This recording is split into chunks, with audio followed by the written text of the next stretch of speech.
Assalamualaikum warahmatullahi wabarakatuh. Bertemu lagi dengan saya, Fitri Indriani. Dalam video kali ini, kita akan membahas diskusi sesi 7 dengan topik analisis gender pada pendidikan dasar. Untuk pembahasan kali ini, kita akan membahas artikel terkait dengan isu gender dalam lingkup sains.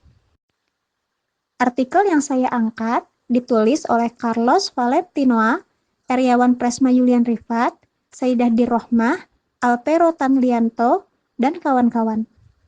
Dengan judul Beyond the Gap, Understanding Gender Disparities in Indonesia's National Science Olympiad Achievement. Latar belakang artikel ini berfokus pada isu gender dalam konteks Olimpiade Sains Nasional atau OSN di Indonesia, di mana terdapat perhatian yang meningkat terhadap peran perempuan dalam bidang STEM atau sains, teknologi, teknik, dan matematik. Meskipun telah ada berbagai upaya untuk meningkatkan partisipasi perempuan dalam pendidikan sains, hasil kompetisi menunjukkan bahwa laki-laki masih mendominasi perolehan medali, menciptakan ketidakadilan dalam prestasi akademis di bidang ini. Kondisi ini menjadi penting untuk diteliti, karena disparitas gender tidak hanya mencerminkan prestasi individu, namun juga berdampak pada perkembangan karir masa depan perempuan dalam sains. Rumusan masalah dalam artikel ini berfokus pada beberapa aspek penting terkait dengan disparitas gender dalam prestasi di Olimpiade Sains Nasional di Indonesia. Secara khusus, masalah yang diangkat meliputi 1. Bagaimana perbedaan gender dalam distribusi peraih medali di OSN dari tahun 2013 hingga 2023? Yang kedua, apa saja faktor penyebab disparitas gender yang dihadapi oleh peserta perempuan dalam kompetensi ini? Yang ketiga, bagaimana pengalaman peserta perempuan di OSN dan dukungan yang mereka terima dari lingkungan sekitar? Hasil penelitian yang dilakukan oleh Valentino dan kawan-kawan mengenai disparitas gender dalam prestasi di Olimpiade Sains Nasional menunjukkan bahwa terdapat dominasi signifikan laki-laki dalam perolehan medali dibandingkan perempuan antara tahun 2013 dan 2023. Analisis yang dilakukan menggunakan data sekunder dari Pusat Prestasi Nasional dan Pengujian Statistik menunjukkan bahwa angka medali yang diperoleh oleh siswa perempuan jauh lebih rendah daripada siswa laki-laki di hampir semua bidang kompetisi.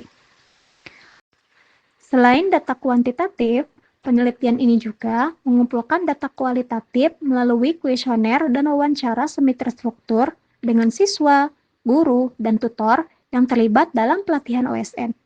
Hasil wawancara tersebut mengungkapkan bahwa banyak peserta perempuan merasakan tekanan yang lebih besar dalam menghadapi kompetisi, yang sering kali dipengaruhi oleh stereotip gender yang ada dalam masyarakat. Stereotip ini mencakup anggapan bahwa laki-laki lebih unggul dalam logika dan analisis, sedangkan perempuan lebih emosional. Persepsi negatif ini dapat mereduksi rasa percaya diri perempuan, memengaruhi motivasi dan kinerja mereka saat mengikuti kompetisi. Selain faktor sosial, penelitian ini juga menunjukkan faktor biologis yang dapat memengaruhi kinerja perempuan dalam OSN. Beberapa partisipan perempuan melaporkan bahwa mereka mengalami ketidaknyamanan fisik seperti sakit perut saat menstruasi, yang dapat memengaruhi konsentrasi dan performa mereka. Hal ini menciptakan tantangan tambahan yang tidak dihadapi oleh rekan-rekan laki-laki mereka. Selanjutnya, dukungan dari keluarga juga ditemukan banyak yang kurang optimal. Banyak perempuan merasa bahwa tanggung jawab rumah tangga lebih banyak dibebankan kepada mereka. Hal ini dapat mengurangi waktu yang dapat mereka habiskan untuk belajar dan mempersiapkan kompetisi. Penelitian ini menyimpulkan bahwa untuk mengatasi kesenjangan gender dalam OSN, penting untuk menciptakan lingkungan yang mendukung bagi siswa perempuan. Ini termasuk meningkatkan kesadaran akan stereotip gender, memberikan dukungan emosional dan praktis dari guru dan orang tua, serta menciptakan kebijakan yang lebih inklusif dalam pendidikan STEM. Dengan langkah-langkah ini, diharapkan dapat tercipta kesetaraan yang lebih besar dalam partisipasi dan prestasi di tingkat kompetensi sains nasional, sekaligus memfasilitasi pengembangan berkelanjutan bagi calon ilmuwan dan pemimpin wanita di masa depan.